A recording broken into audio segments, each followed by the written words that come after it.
Welcome in, everyone. Welcome in from TikTok. Welcome in from YouTube. Welcome in from Facebook. This is Wrestling with My Thoughts with your host.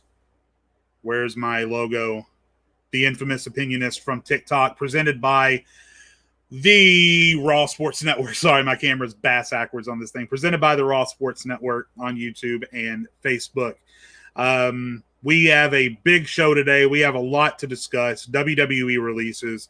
Double or Nothing, a big debut on AEW Dynamite. We just have so much to cover today, and also, as always, I'm going to be answering your questions as we go along, such as this.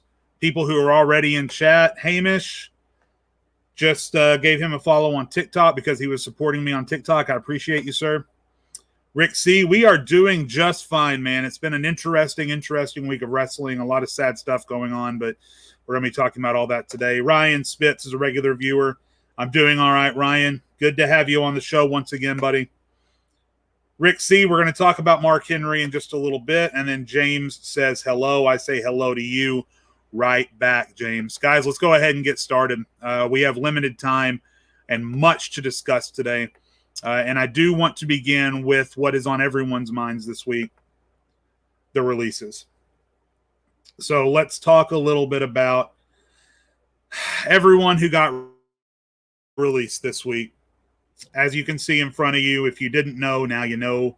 Braun Strowman, Lana, Aleister Black, Ruby Riot, Buddy Murphy, and Santana Garrett. Now listen, I'm not overly familiar with Santana Garrett. We're not going to be talking a whole lot about her today. Hope she finds success. I've heard that she's very talented.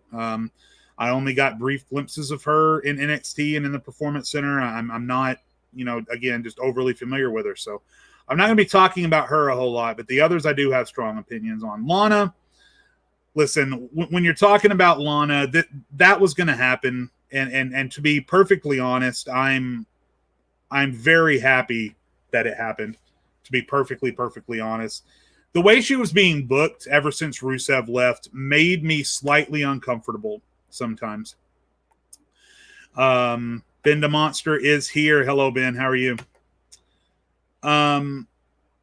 Saul, if I was a writer, what would I say to Vince? I would say, Vince, what the fuck are you doing? We know what we're doing. Stop changing our fucking stories and stop releasing our top talent, which is what they did here. We'll talk more about that in a minute. Lana had to go. She was being put through tables. She was losing. She was being injured.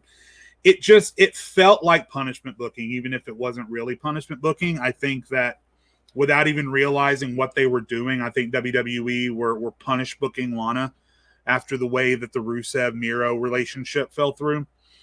Lana had to go. I'm confident she will eventually end up in AEW. Who knows? Maybe she'll just be a dancer on TikTok. She's a very good dancer. Lana is very attractive, obviously. She could be a model. She could be an actress. She could be a dancer. She could be an entertainer. She could do whatever she wanted, really. So who says Lana has to be a wrestler or has to go to AEW or has to go to whatever? Now, I am confident she will end up in AEW in some capacity. But I don't think that she has to. I think she has other ways and means of being an entertainer. Ruby Riot was a little bit more surprising. Ruby was, and really I lump her and Aleister together, and I'm saving Aleister for last to discuss him. You'll know why in a little bit. They remind me a lot of each other in that they stand out from those around them. They're different. I thought that the Riot Squad was very well done in its prime. I thought that the Riot Squad were one of the biggest victims of the Ronda Rousey situation in WWE. Ronda Rousey being in WWE was great for business. Ronda Rousey was great for exposure and for the bottom line and for getting eyes on the product and for getting eyes on the division. There are women who benefited from Ronda Rousey's time in WWE, Becky Lynch, chief among them, Asuka, Charlotte Flair. And then there were others who needed that spot, who needed that time on TV that just didn't get it. and Ruby Riot was one of them, and the entire Riot squad.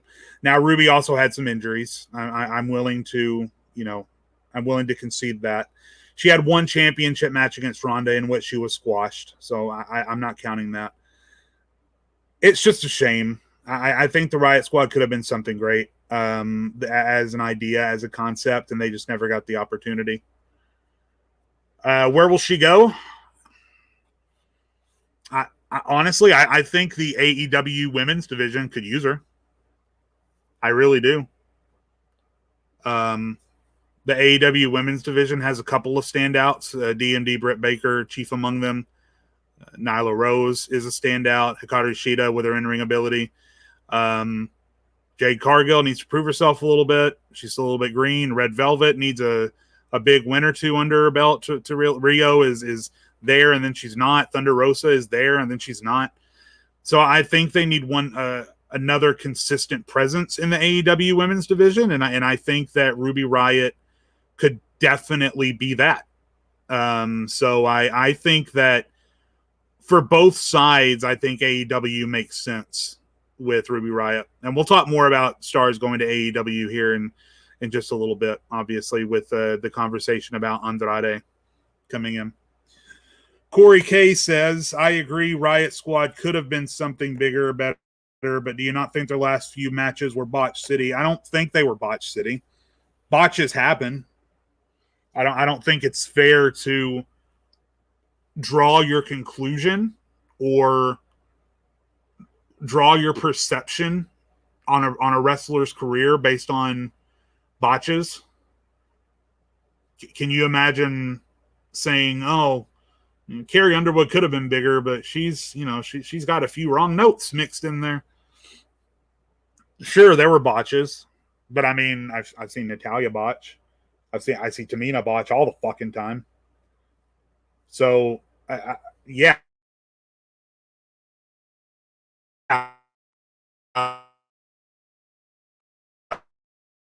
There were botches.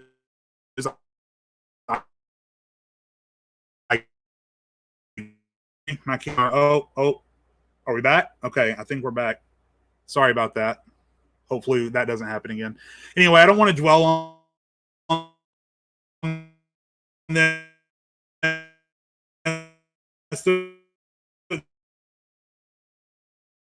There were a few botches, but I didn't want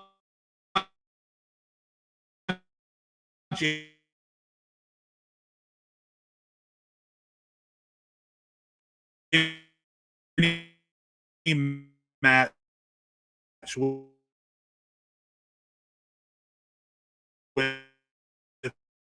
are we good? Lag? Okay. Mic cut off. What about now? Can you hear me now?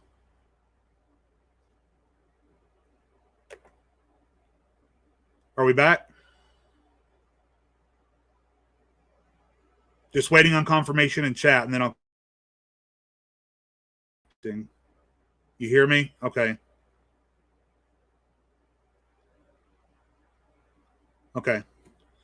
Give me just a second. Let me send a text to my fiance in the next room and see if she can move the router closer.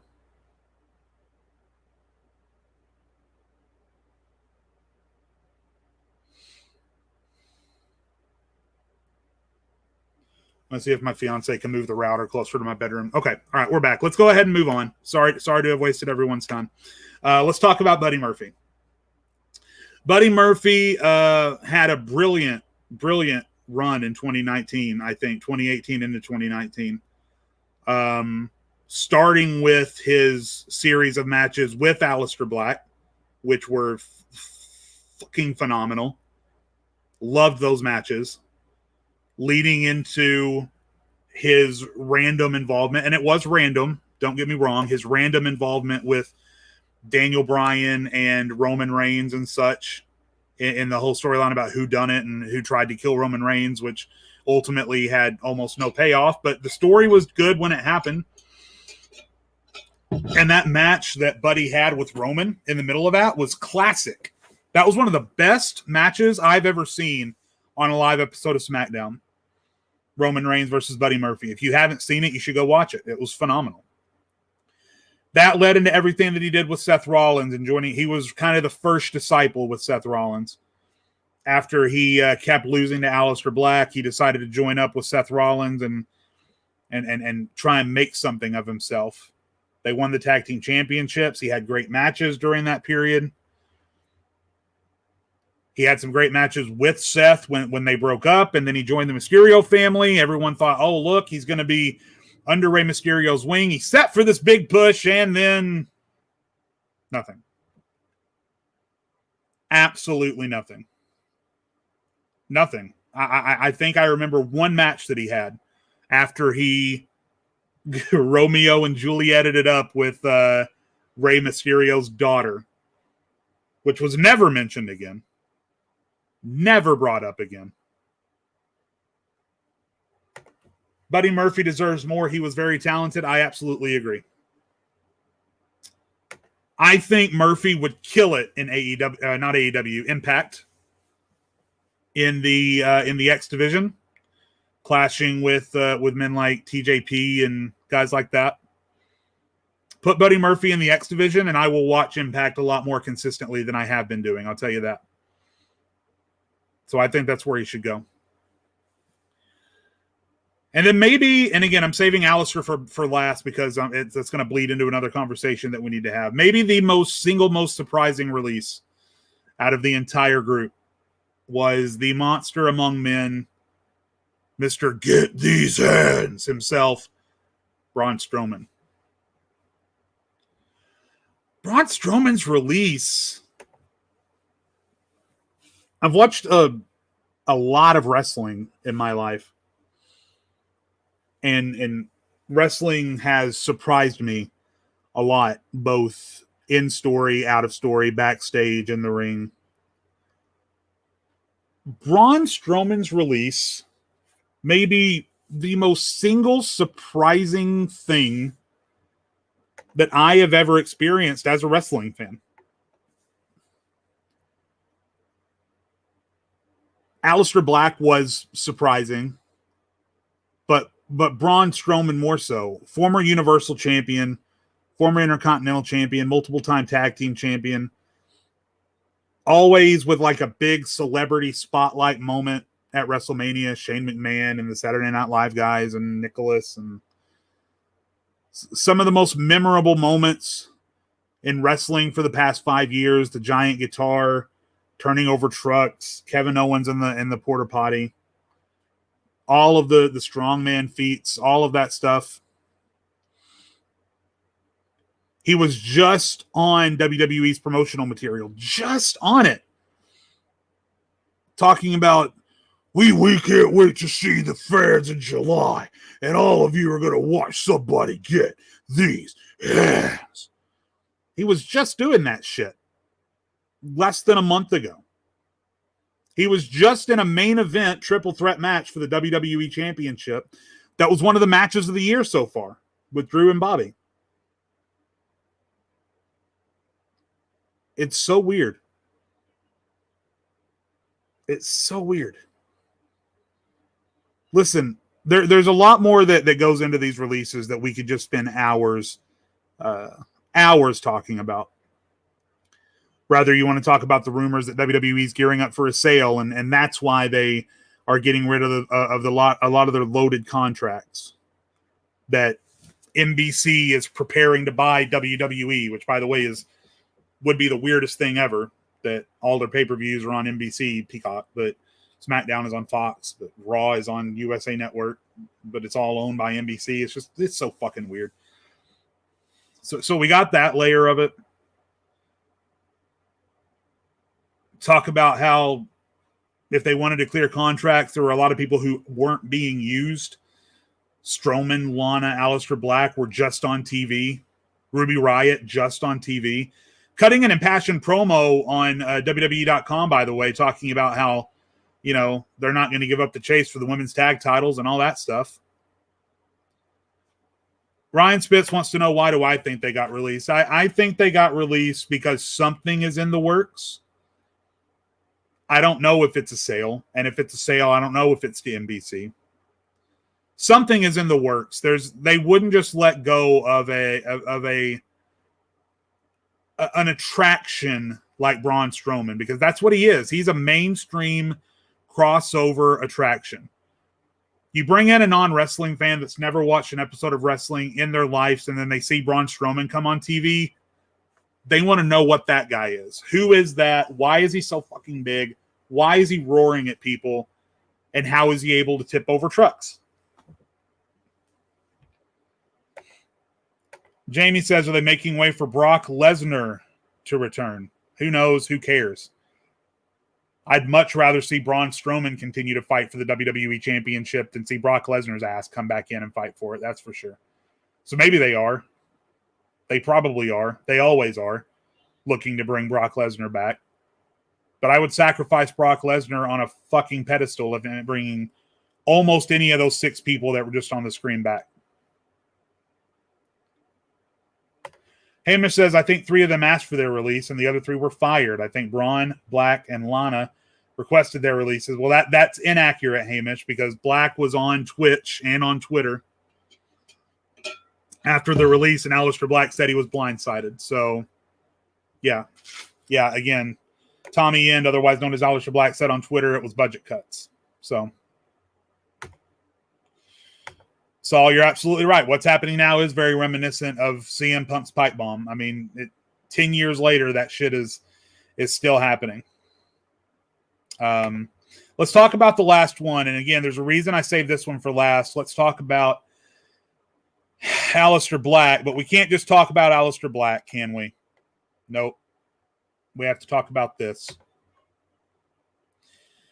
This is a quote from Booker T on his podcast.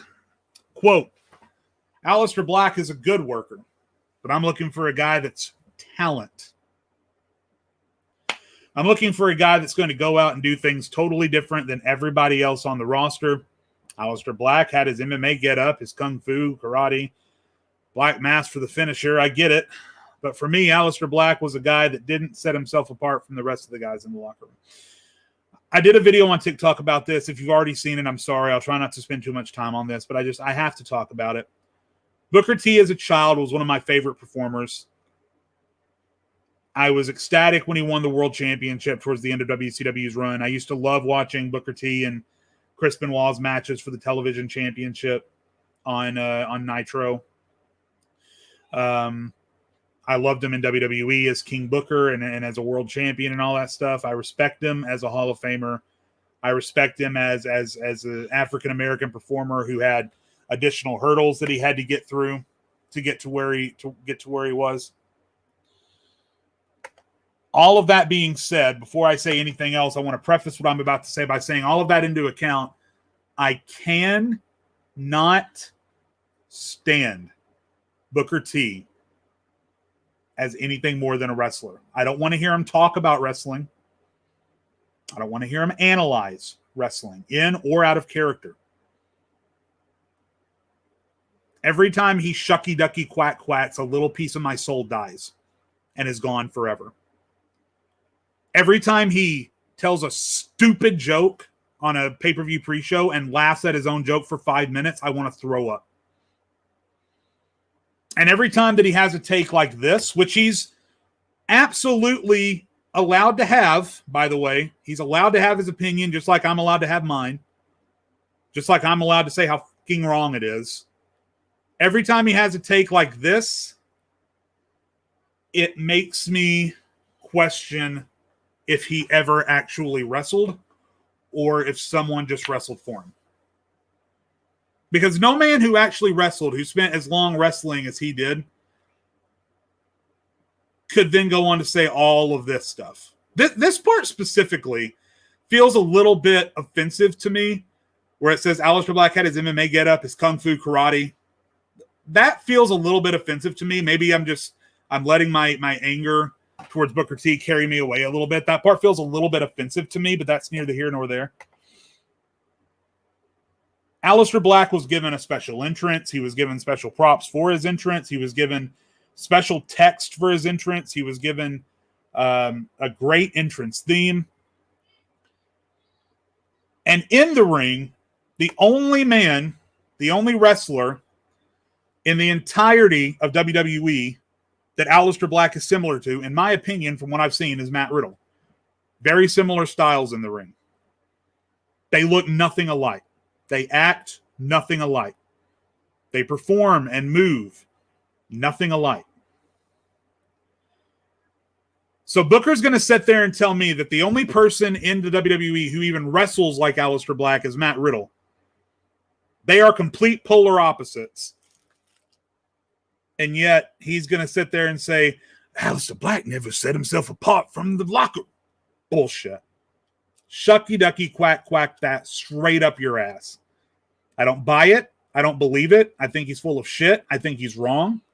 I think he's a Hall of Famer who's allowed to have his opinion, but I think this is one of the worst wrestling takes I have ever heard in my life. And a lot of people have made comments like this. Someone told him to say that for WWE. Okay, sure. He's towing the company line. But if that's true, then Aleister Black must have done something to piss somebody off. Because as far as I know, they haven't talked about Braun Strowman like that. Booker T had nice things to say about Lana, who wrestled like two candy canes tied together half the time. And yet, Aleister Black gets kicked out the door with that shit. Aleister Black is probably going to go either to AEW or New Japan. I think someone asked me up here.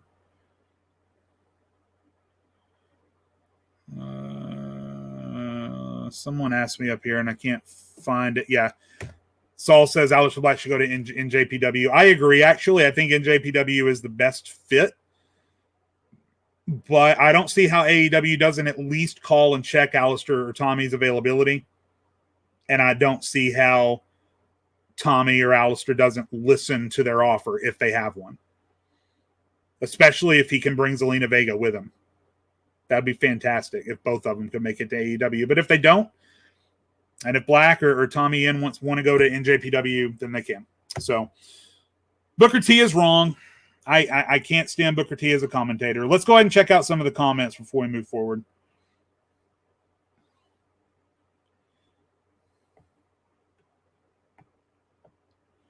Tanya says that Brock needs to stay gone. I don't disagree. Listen, I can respect Brock as an attraction and as an athlete. If they're going to bring him back, I hope they do something different. I hope it's not the same Suplex City bullshit they've been doing for the last 5 years. That's all I'll say. If they're going to bring him back, make it different. Ryan Spitz says, I'm not saying this, but maybe Conor McGregor wants to come to the WWE and they need to give him big money. Again, if that's why, fuck that. I have no interest in seeing Conor McGregor in the WWE. I think he's an asshole. Hamish, yeah, it's been disproven, buddy. No problem at all, though. But yeah, it's been disproven. Booker T hasn't a brain cell saying that. Yeah, Marty, I agree. Hamish says Booker has said some things I've agreed with over the years. Then he produces comments like this. Yeah. He hasn't said very much that I agree with, to be honest. But Tanya says apparently Booker hasn't watched an Aleister match. That's exactly what I said. I don't think Booker does watch NXT at all. Chucky Ducky Quack Quack makes me want to boot the TV. I'm with you. Ryan, I agree wholeheartedly. Raymond, we went over that. Saul says when Will Ospreay recovers from his injury, you want to see Will versus Tommy. Yep, I'd pay all my money for that. Lord Manix, what's up, man? How are you? Appreciate you joining the show today. We still got quite a bit to cover. Chad Gable should have been... No, that's toxic, Rick. Come on, man. Got to be better than that. Why can't you just say Aleister shouldn't have been released? Why does Chad Gable need to be released? Did you do something to your family? No. No. As long as wrestlers can keep making money and keep supporting their families and keep doing what they love, they should be able to keep doing that. Chad Gable is a brilliant in-ring performer. I personally think he's charismatic. WWE just hasn't given him the opportunity to be that charismatic. So no, you can keep Aleister without releasing Chad Gable. That's asinine. Let's see. Yeah, Ryan, I heard that too, that he said on Twitch he pitched an idea to feud with The Fiend. That would have been amazing. Unfortunately, we didn't get it. They could still be pissed about Zelina Vega. Yeah, that's a possibility. What if this is related to the NJPW WWE partnership rumors? Again, until I hear it from NJPW or WWE, I'm not even going to consider that as an option. Don Tabor, I'm just, I need to see facts. They fire wrestlers like Black, Braun, Murphy, yet they still have people like Tamina, Nia Jax, never rehired Abram Marie, confuses me. WWE's reasons are WWE's reasons. Vince McMahon is allowed to make whatever decisions for his company that he sees as the best fit.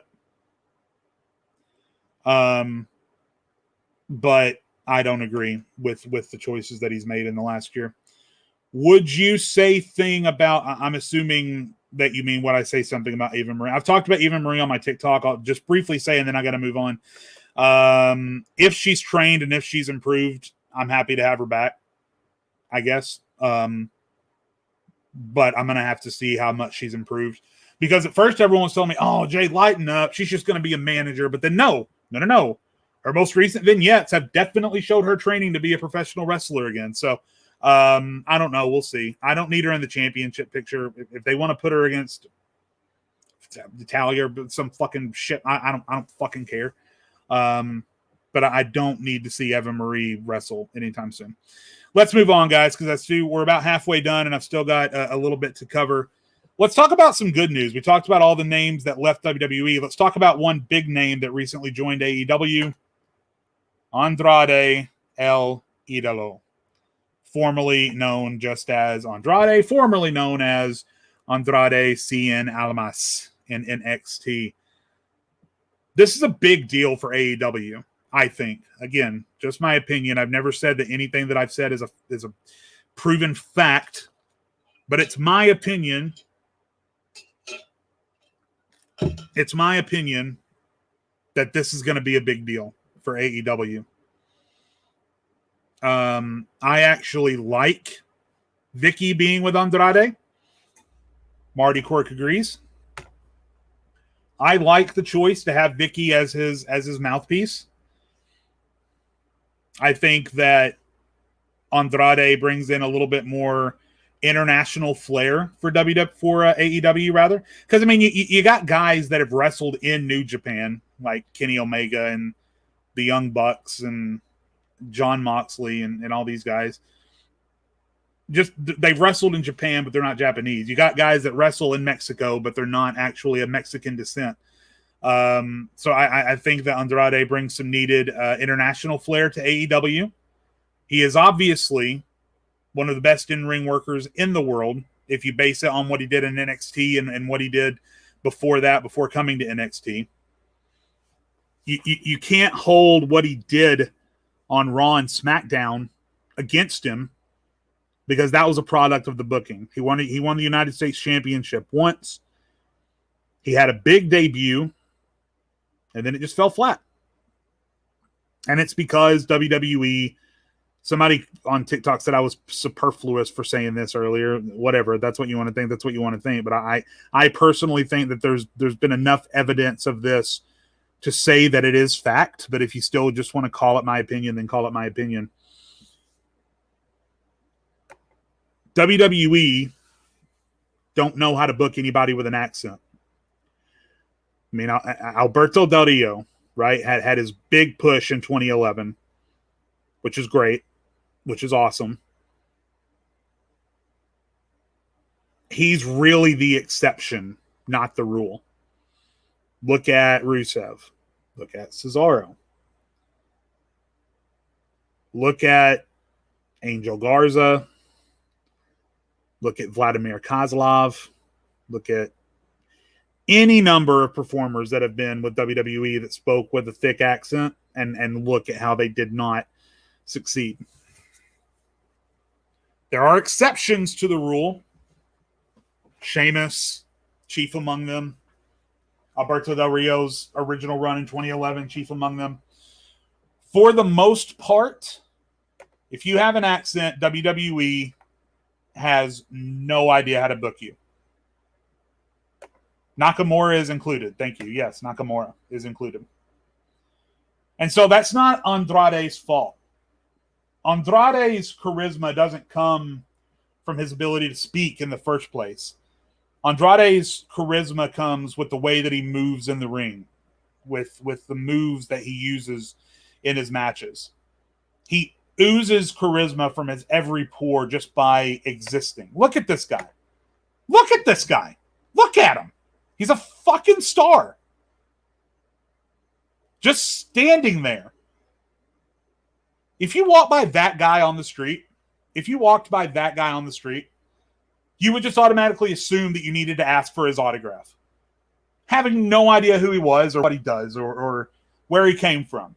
If you saw that guy on the street dressed like that, making that pose, you would ask him for his autograph without having any idea who he was. Because Andrade El Idolo oozes charisma, wrestling charisma, and natural-born talent from his every pore. And WWE could not make that work. I don't know how. Even when Dave Meltzer himself gave a 5-star rating to Andrade versus Johnny Gargano, that should have been Vince's indicator that, holy shit, this guy is something special. Andrade just pulled a 5-star in a WWE match from Dave Meltzer. You should probably lean on that a little bit. And I'm not saying that Dave Meltzer's word is law or religion. It's the exact opposite of what I think of Dave Meltzer. What I'm saying is, though, he very rarely gives out 5-star matches to WWE products, and he did in this case. And I think there's something to be said about that. He's brash, as Lord Manic says. He's braggadocious. But you have to showcase him in the ring. You have to let him get in there and do what he does. And he had flashes. Listen, he had flashes in WWE. He had a couple of matches with Rey Mysterio on weekly television that made you feel bad for not paying for them. Andrade and Angel Garza versus the Street Profits had some good fights. Those were the exception, and they must be the rule. Kenny Omega is considered a great wrestler because week over week and pay-per-view after pay-per-view, AEW allows him to go out and participate in great fucking matches. And as such, he's considered one of the best wrestlers in the world. Andrade wasn't doing that, but I'll tell you what, I'll tell you where he will do that. Fucking AEW is where he's going to do it. A lot of people are upset about the debut. Listen, I get your qualms. I get your concerns. Vicky had worked the crowd up so much because she's so good at that, because she is. I don't care what the fuck you think about Vicky Guerrero. She is great at working a crowd. And she had worked the crowd so much that they were too busy booing to cheer for Andrade when he came out. I think if they had just let some music hit and let Andrade's name come up on screen and lights, he would have gotten a huge fucking pop. I think he got a decent pop anyway, which really speaks to how big it was that he was there. But the crowd was so busy booing Vicky Guerrero that they didn't hear her say Andrade El Idolo. And even the broadcast team, Excalibur, did she just say Andrade El Idolo? They knew that we didn't hear what she said because she had worked the crowd into a booing frenzy. So I'm not going to blame Vicky Guerrero for doing her job. She did her job. She was told to go out there and work the crowd, and she did. It was weird that he didn't have music. I'll give you that. But, I mean, maybe there was a tech issue. Maybe they weren't able to secure the rights in time. There could have been any number of reasons he didn't have music. I'm not going to say that the debut was ruined because of that, but I'm also not going to blame it on Vicky for doing her job. And she did her job. So I'm not going to sit here and complain about the debut. Everyone will forget the debut. What you're not going to forget is Andrade El Idolo's career in AEW. Now, listen, let's talk, before we move on, and we're going to talk about Double or Nothing in just a minute. Let's briefly just touch on one final point on all of these releases, on Andrade, on Braun, on Lana, on Aleister, on Buddy, on Santana Garrett, on Ruby Riot, on all of them. Everyone who was released last year, everybody. Nobody knows what's going to happen in the future. Drew McIntyre came back and became a world champion. Bobby Lashley came back and became a world champion. Rey Mysterio came back. He didn't become a world champion, but he came back and he's been successful. AJ Styles coming to WWE in the first place was a big deal at the time when it happened. Anything can happen in wrestling, especially with WWE. Because unless something just fucking drastic happens in the next couple of years, WWE will always be there. And WWE will always have money. A lot of you think that WWE is doing poorly financially because they just released all these names. Dave Meltzer just tweeted last night, WWE is in one of the best financial situations they've ever been in. WWE will always be there. WWE will always have money. WWE will always have room on the roster for people who will make them money. So maybe Braun goes off to New Japan and turns himself into a fucking wrecking machine over there and comes back. Maybe Andrade goes and becomes a multiple-time AEW champion and then comes back. Maybe Aleister Black goes out internationally and becomes a star and then comes back. Who knows? For now, in the moment, all we can do is hope that all of them are able to find success in whatever they do. If they want to keep wrestling, let's hope that they find a place to keep wrestling, whether that's AEW, Impact, New Japan, MLW, Ring of Honor, your local gym. If they want to keep wrestling, let's hope they can keep doing that, and let's hope that they're able to make money doing it. All of that being said, let's talk about one of the other big things that's happened since our last episode of Wrestling with My Thoughts. Double or Nothing. Double or Nothing was a great show. I watched the whole thing. Okay. If you want my full review of every match, I gave a rating out of 10 for every match at Double or Nothing. I did that on my TikTok. I released it 4 days ago. It's a 3-minute video, so go and check it out. One of the big things that I'll mention about Double or Nothing, I'm very surprised that we're still having these issues with production with AEW. Now, again, it's unfortunate that right in the middle of them really starting to get the hang of touring and producing the shows, all of a sudden they have to stop for a pandemic, right? That's not AEW's fault. So they had to adjust on the fly before they really had their identity. Before they really had their identity, they had to change everything that they were doing and adjust on the fly to the shows. Their camera angles need work, as Marty says here. Their music volume, half the time everyone's like, oh, my favorite theme is this guy's song from AEW, and I have no idea what the fuck they're talking about. The only songs I know for sure that I recognize are Judas, Jungle Boy's music, and that's really it. I mean, I half the time I can't hear anyone else's music as they come out, and I should be able to hear it. It seems like they're scared to have the music be too loud because they don't want the announcers to be drowned out or whatever, but I can't hear the music. Camera angles are shit half the time. They should be a lot cleaner in their production quality by now, as stated by Lord Mannix. So let's hope that as we transition back into live crowds and they get back to normal, they'll be able to fix that. The show opened with Hangman Adam Page versus Brian Cage. My biggest problem with this match is I really didn't know why they were fighting. I've been watching Dynamite every week, but it seemed like this match kind of came out of nowhere. It was okay. It benefited from being the opener, though. I think it improved with being the opener with the crowd as hyped as they were. We had the tag team match, the Young Bucks versus Moxie and Kingston. This was just a classic AEW tag team match. Half the time you didn't know who the legal man was. The referee apparently only has one eye. But you know what? That's just AEW style. The Young Bucks The Young Buck shtick is getting a little bit old to me already. Maybe that's the point. Maybe that's the type of heat they're trying to get, but I'm getting sick of them mocking WWE. I'm getting sick of them making old wrestling references and stuff like that.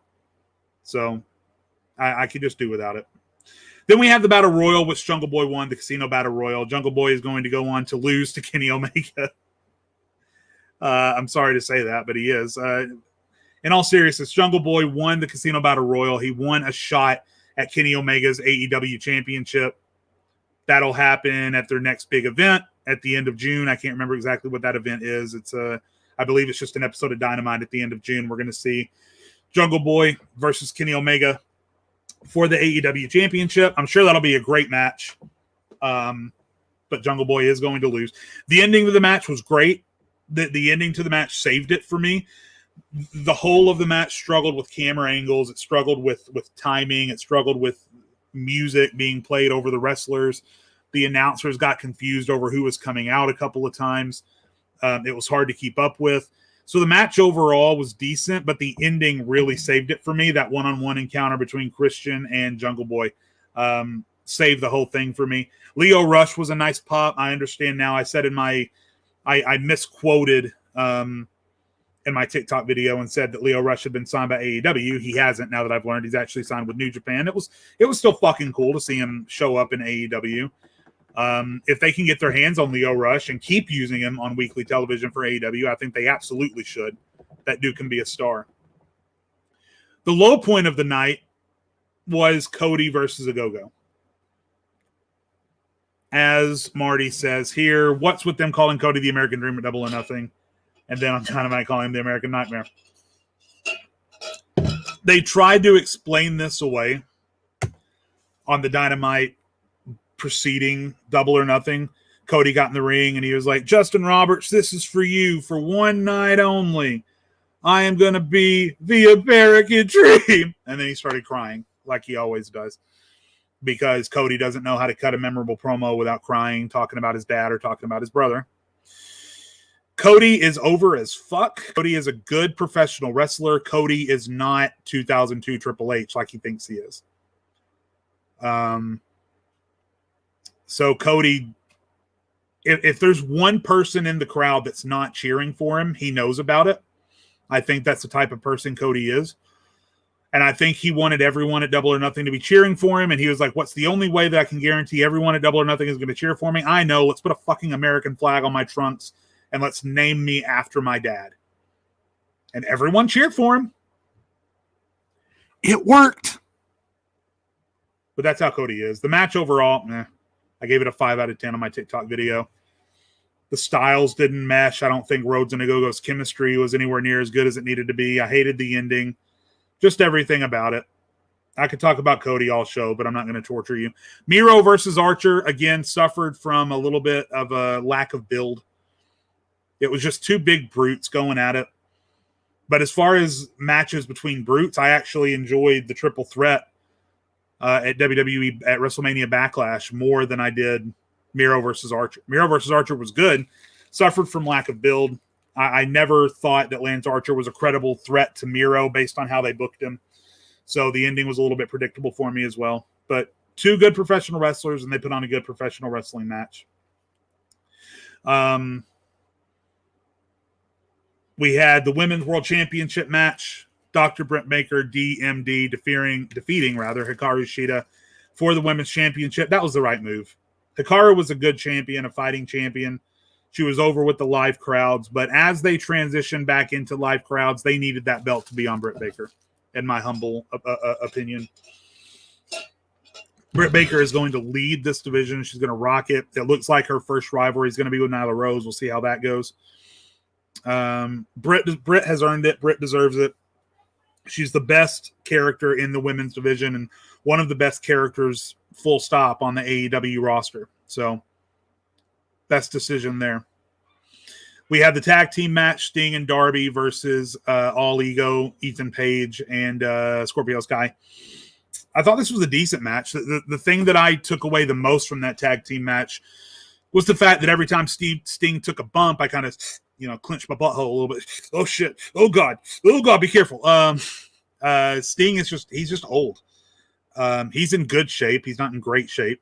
And the last time that we saw him in a WWE ring, he got hurt. Now you could say, I blame that on Seth Rollins, but Seth Rollins did injure Finn Balor as well with the buckle bomb, but that was into a barricade. Seth has delivered that buckle bomb successfully way more times than he has actually hurt people with it.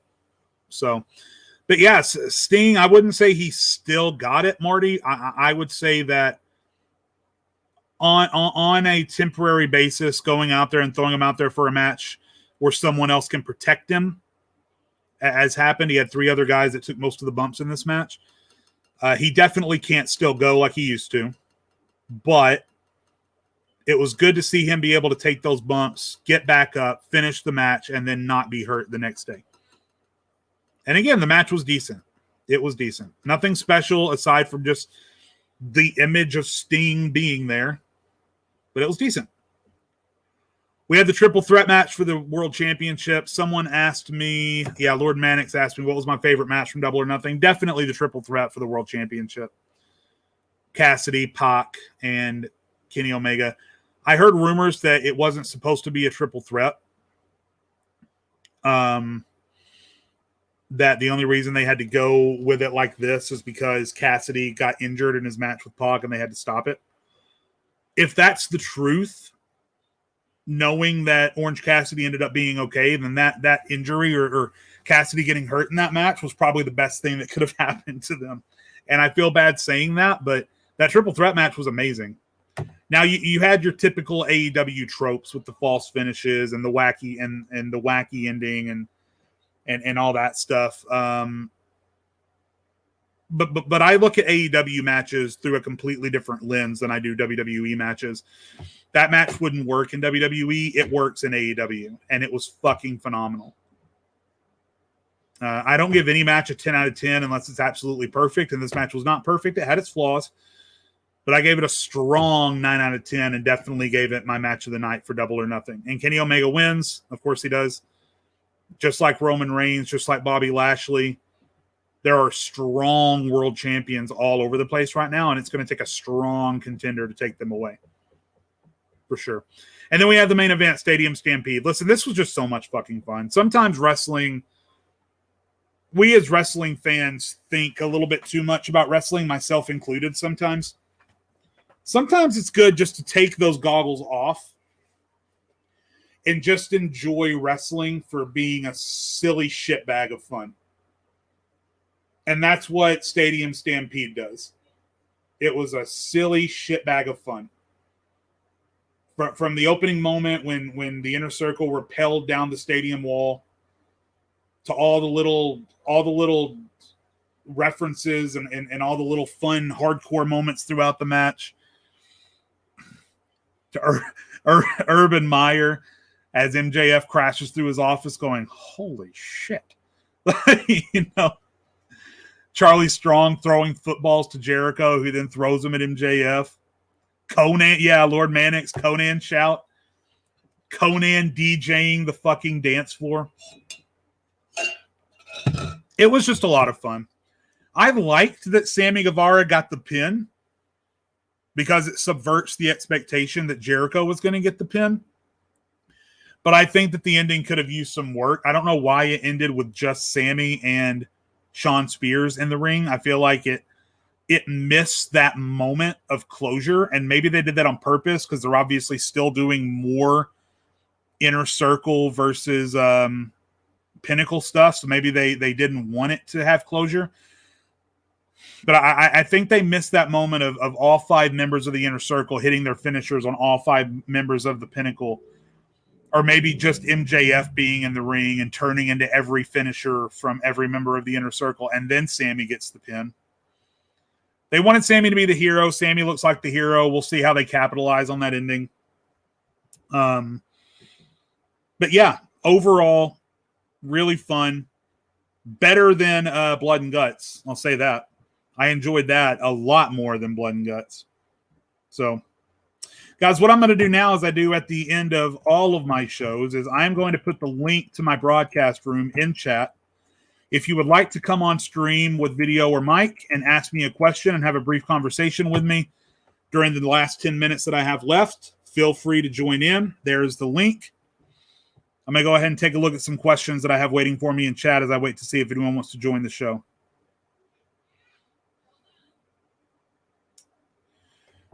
James says that Tony Khan needs to buy WWE. I don't think that's going to happen, but we'll see. Lord Manic says, I think Vince knows he's near the end and family may not want to keep sacrificing their lives to the company, and that's why they could be looking at offers to sell. That makes sense, Manix. You know, maybe Triple H wants to move on to other things. Maybe he knows Triple H and Stephanie want to move on to other things. So he's making moves to get ready to sell. You know, I could definitely see that happening. Looks like we have a guest waiting. Let's see. Hamish, can you hear me? How's it going, Dad? Hey, I'm doing well, sir. What do you got for me? Oh, I just wanted to ask you, do you reckon maybe Murphy could be this next Drew McIntyre type? It goes on the Indies for, say, 3 to 5 years and then comes back and becomes a main eventer in WWE or even AEW? I think he has that potential. I think we have to look at Buddy from a little bit of a different lens than Drew McIntyre, because by the time that McIntyre got finished with his run in the Indies and the type of brute wrestler that Drew McIntyre was, Vince was never going to be able to. Top of the world then.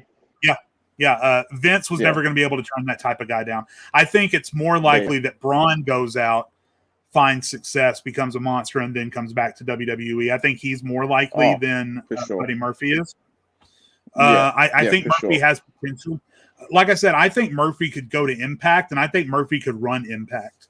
I think he's exactly the type of talent they need. I can't think of any wrestler on Impact besides, if you count Kenny Omega, I guess. I can't think of any wrestler on Impact that I would look at and say definitively that guy's a better wrestler than Buddy Murphy. I think Buddy, if he went to Impact, he immediately becomes one of the best wrestlers on the show. I think it'd be awesome if he goes there, builds himself up, and then has that world title match against Kenny. Because that's a match that I've been wanting to see for a long, long time. Yeah, that'd be fucking phenomenal. I would be concerned if he went to AEW, because I think there are multiple guys on AEW that I would look at, such as Kenny, Jungle Boy, MJF, Jericho, maybe Sammy Guevara, that I would look at and say those guys are all definitely better than Murphy. But I think Murphy would be top of the food chain in Impact. So, yeah, for sure. But I think eventually Murphy, with the international appeal that he has being from Australia, I think he could definitely show back up in WWE one day for sure. Yeah. Yep. Cool. All right. Thanks for jumping on, Amos. I appreciate you, sir. No worries. So show. All right. Got a few more minutes, guys. If anybody else wants to use that link to jump on and have a brief conversation with me, I'm just again going over chat. Let's see. Raymond says, do you think AEW has too many factions? Yes. And too many heels? No, not necessarily. Yes to too many factions. I think it's proven because they just split the Nightmare family into the family and the factory. And the factory is doing jack shit. Cody just beat a Go-Go. Dustin on Dynamite on Friday just beat the big guy. I can't remember his name off the top of my head, and I apologize. They got a tag team win early in the night, I guess. That's something. Too many factions. I don't think they have too many heels, though. I think we're good there. Let's see. Could we make sure you hear the limited fans in attendance? Yeah, but Mannix, the volume problem, if that's what you're referring to, the volume problem for AEW's theme, that's been going on since the beginning. From the very first episode of Dynamite, when they were sold out, packed house on the first episode on TNT, I had to turn my TV all the way up so I could hear the theme songs because I didn't know what they were doing. So, yeah, it's not just a limited crowd. Ryan agrees with me on my take on the Young Bucks. Yep, I'm a little sick of their shtick. They're great wrestlers and great acts, but Lord Manic says the Young Bucks still act like those high school backyard wrestlers, even though they are millionaires, and it's not a good look for national TV. I don't expressly have an issue with the character that they're playing. It's just how consistent it is. I don't need to hear them make a WWE in joke every time they have a fucking match. It's just getting a little bit old. Cody needs to be world champion, even though he said he never. I guess that's your take, Marty. I don't necessarily agree that Cody ever needs to be the world champion, but I'm not stupid. I know that he will be world champion one day. Lord Mannix, I met Scorpio Sky a few times, grew up in the same town. That's awesome. He seems like a good dude. I'm a fan of Scorpio Sky. Ryan Spitz asked me, who do I think will dethrone Bobby Lashley, Roman, and Kenny? That is really hard. I think right now the betting odds are that somebody like Brock Lesnar will dethrone Bobby Lashley. Roman betting odds are with somebody like John Cena or The Rock, even though I think it needs to be somebody like a Big E or a Kevin Owens, somebody like that. Kenny, that's even harder because he's got all those world championships, and specifically with AEW, I think eventually somebody like a Jungle Boy, I could see it happening, just not right now. There needs to be more build. Jungle Boy needs a few more big wins under his belt. If Kenny ever turns face again in the middle of this reign, and MJF could do it, you might could see a Moxley or a Jericho. There's a lot of options in AEW for who's going to take Kenny's title. Lord Manic says he popped for the LAX reunion. Yeah, that was pretty fucking cool.